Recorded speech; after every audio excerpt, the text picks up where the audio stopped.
Qofrefduar Jezu Krishti, të dashur dëgjues të Radio Marisë së Kosovës, ju përshëndes me paqen e Krishtit dhe mirë se erdhët në një tjetër takim të rubrikës Thesaret e Kishës.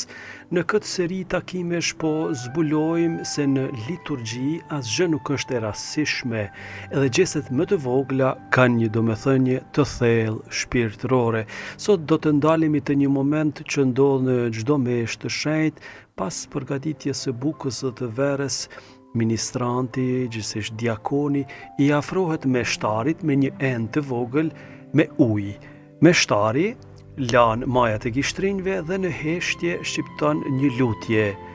Ndoshta shumë veta pyesin pse i lan duart meshtari? A është për arsye higjienike?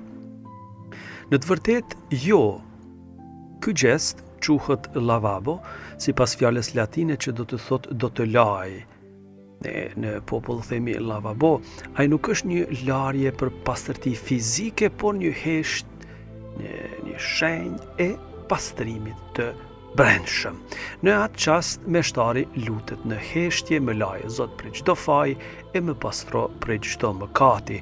Këto fjalë janë marrë nga Psalmi 51, psalmi i pendesës së mbretit David.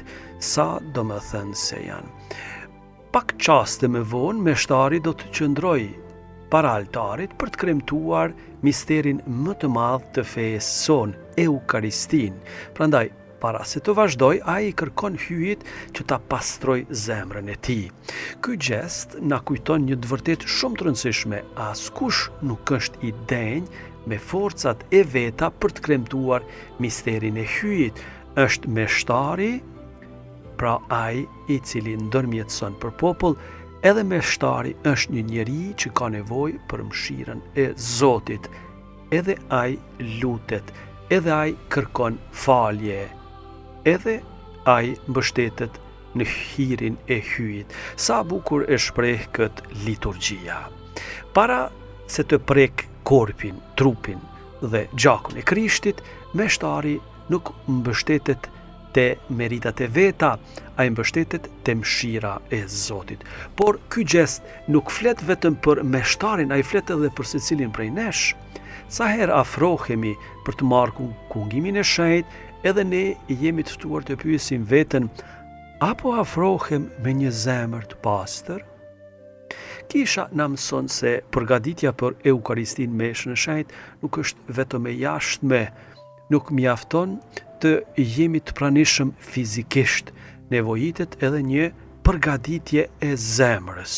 Për këtë arsye në fillim të meshës kërkojmë falje për mëkatet tona, e dëgjojmë fjalën e Zotit, lutemi dhe përgatitemi që ta presim Krishtin me një zemër sa më të hapur.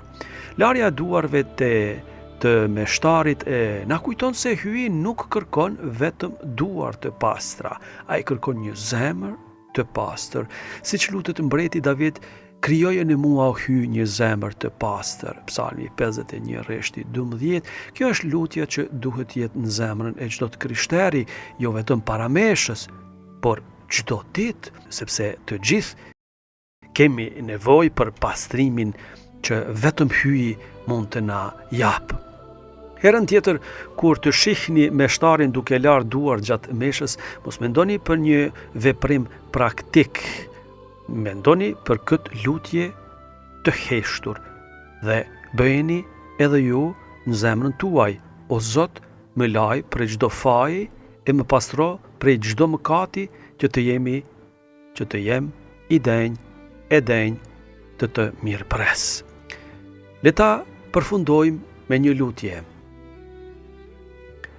O atë qiellor, ti je burimi i çdo shenjtërie. Pastroje zemrën tonë nga çdo mëkat, nga çdo egoizëm dhe nga gjithçka që na largon prej teje. Ashtu si meshtari lutet në heshtje para se të kremtoj misteret e shenjta, edhe ne na ndihmo të përgatitemi me përvujtëri sa herë afrohemi pranë altarit tënd.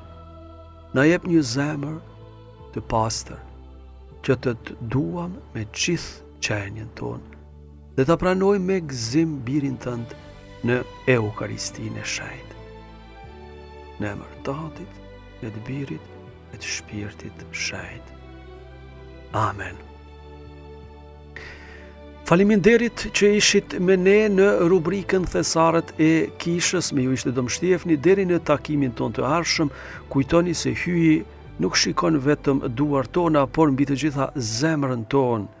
Dhe zemra që përkulet me përvujtëri para Tij është gjithmonë e gatshme të pranojë hirin dhe mëshirën e Tij. Zoti ju bekoftë.